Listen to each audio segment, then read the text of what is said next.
pretty sure you can do. You need a sledgehammer and a big tire. You're going to do 2 types of swings. Okay. My first swing is just typical sledge swing. Where I'm coming down, I'm going to do 10 each arm.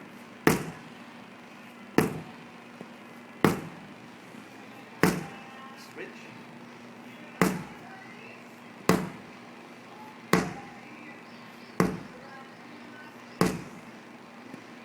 Then next set is I'm going to hold near the bottom of the sledgehammer and rotate.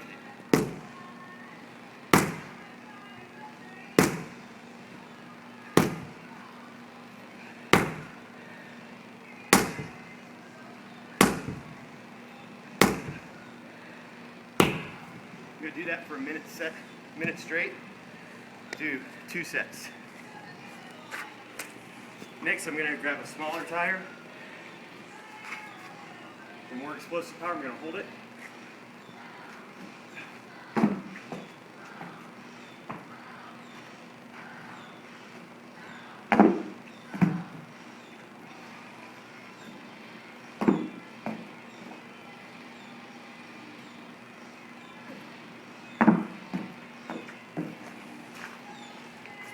Alternate between those 2 drills, a minute each, for about 5-10 minutes.